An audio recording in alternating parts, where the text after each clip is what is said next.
Hey y'all, welcome to Katie's Corner. It's Katie. Happy Mama Mode Monday to you. I'm so excited for this video here. I get to share a couple of memories that I had with my little one as he continues to grow up. In the video before, I had talked a little bit about some of the memories and kind of taking in the moments and just living in the present and recognizing that it might not always be perfect, but that's okay.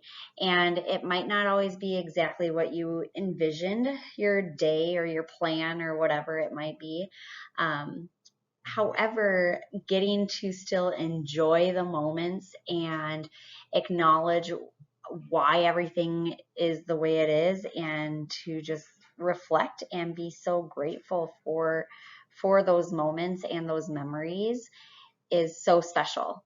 And I just wanted to share with everyone here about the memories that I shared with my last video. I wanted to share them, thankfully, with pictures that I took and some videos that I took. So one of the memories, I guess, that we had talked about is when he started actually introducing foods to him, real solid foods instead of just milk, because obviously that was all he knew for the first 6 months of his life, was only milk. And so now all of a sudden, think about that, all of a sudden you are getting all of these types of flavors and textures and smells and colors and everything all introduced and laid out in front of you. And to be able, as a kiddo, to be able to take that and grab anything and be allowed to put it into your mouth. First of all, just that, because of what you've known prior, you didn't put things in your mouth, or you weren't supposed to.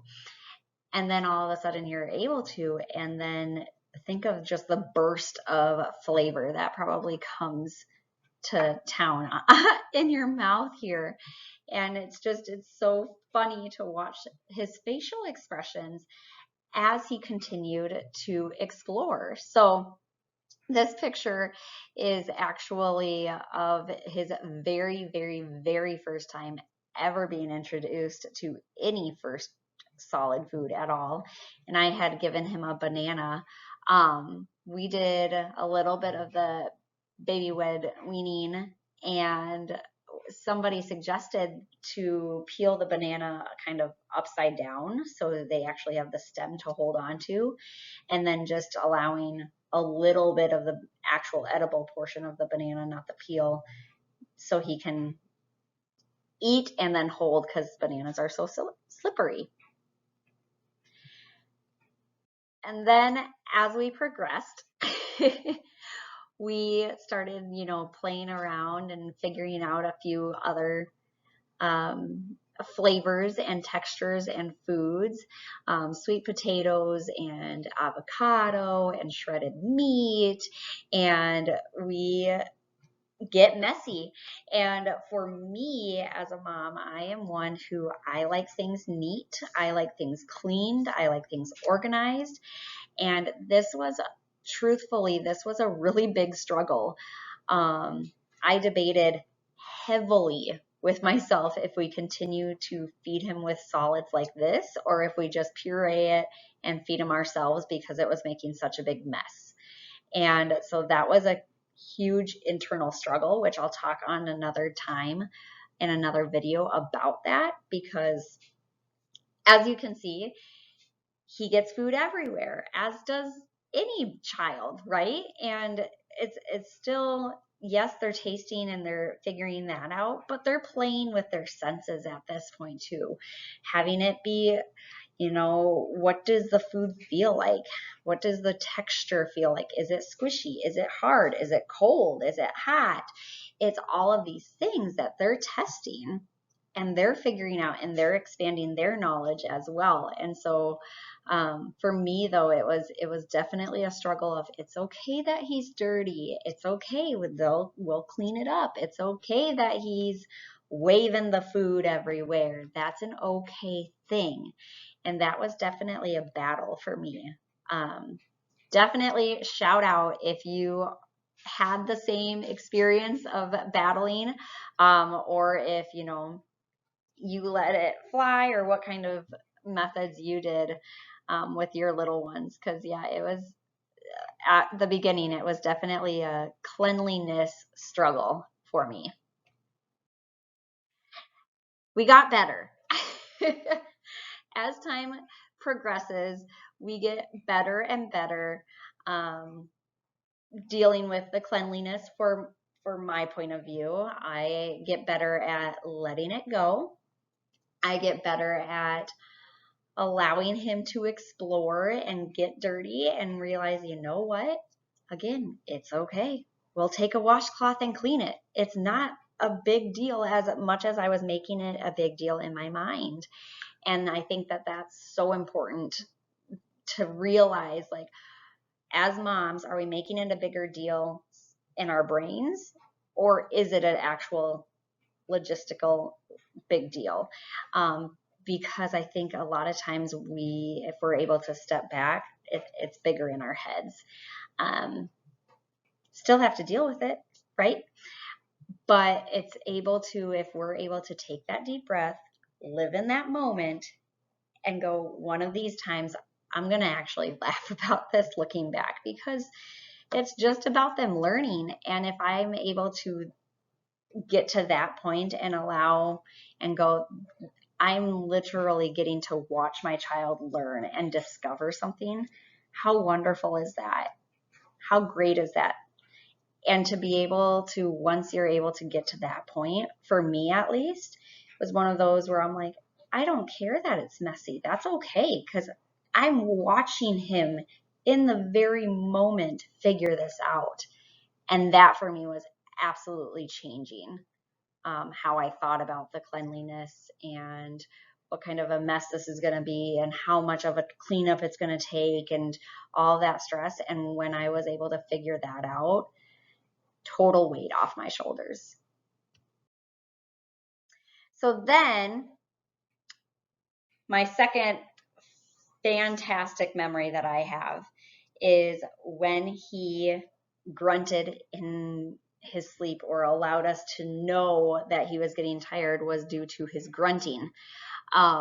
Hilarious, absolutely hilarious. He did it all the time. Anytime he would be getting tired, whether it was playing in our living room or eating or in the car seat, whatever, wherever he was, if he was getting tired, he would make this grunting sound.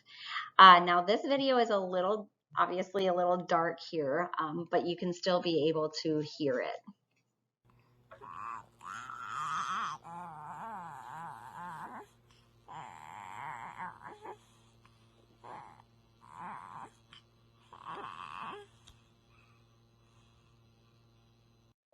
And that's all it is. It's just him doing that over and over and over again until his body just relaxes. And now you can actually, as I was holding him back in the day, he would do that and do that and do that and be a little tense. And then when he would stop, he just would like melt. And it was just the greatest feeling to have him just literally melt into my arms. Here's the other video here.